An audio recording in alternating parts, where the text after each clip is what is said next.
Good day everyone, I am Patrolwoman Margatin Sibacleon and I'm here to discuss the Republic Act 11313 SAFE SPACES Act. This act contains an act defining gender-based sexual harassment in streets, public spaces, online workplaces, and educational or training institution, providing protective measures and prescribing penalties thereof. And now, let's focus on Article 1, Section 4. Gender-based streets and public spaces sexual harassment. This means that a crime committed through unwanted and uninvited sexual actions to any person, regardless of the motive for committing such act, or for example, any acts of intentional or unintentional, with or without malice. If you feel unrespected with it, you can raise a complaint to the proper authorities. Section 5. Under same article. Gender-based sexual harassment in restaurants and cafes, bars and clubs, resorts and water parks, hotels and casinos, malls, buildings, and other property owned open to the public. This means that owner of any establishment, private or public, must provide assistance to victims of gender-based sexual harassment, and any evidence or a CCTV footage must be available, and immediately report the incidents to the nearest police authorities and turn over any evidences. Section 6. Gender-based sexual harassment in public utility vehicles.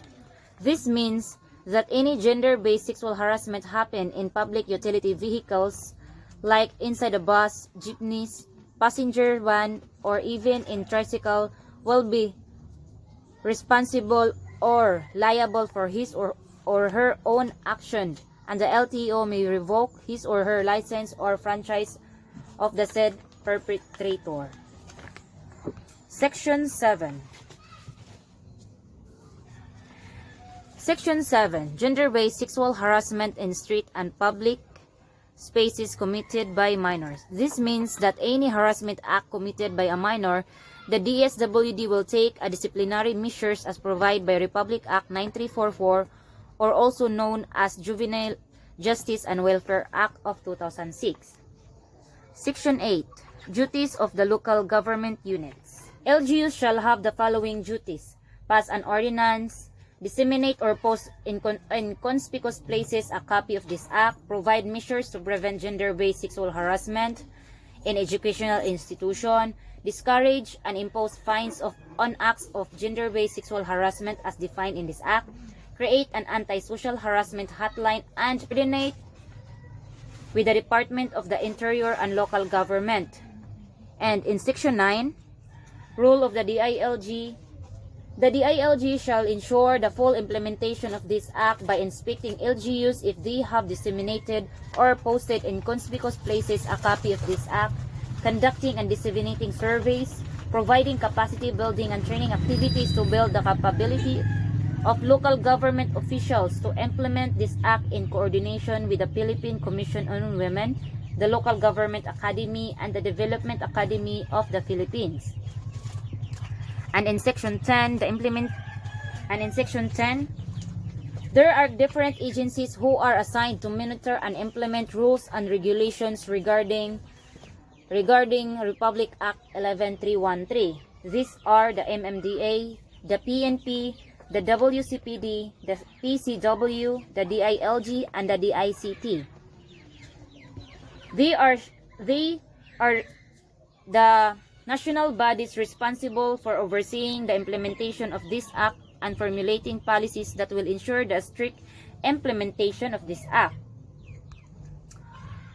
Section 11. Specific acts and penalties for gender-based sexual harassment in streets and public places. And below are the sanction and penalties for acts such as cursing, wolf whistling, catcalling, leering and intrusive gazing, taunting, forcing statements and slurs, the persistent telling of sexual jokes, use of sexual names, comments, and demands, and any statement that has made an invasion and or a person's personal space or threatens the person's sense of personal safety. And also in paragraph B, this below are the sanction and penalties for acts such as making offensive body gestures at someone and exposing private parts for the sexual gratification of the perpetrator with the effect of demeaning, harassing, threatening, or intimidating the offended party, including flashing of private parts, public masturbation, grouping, and similar lewd sexual action.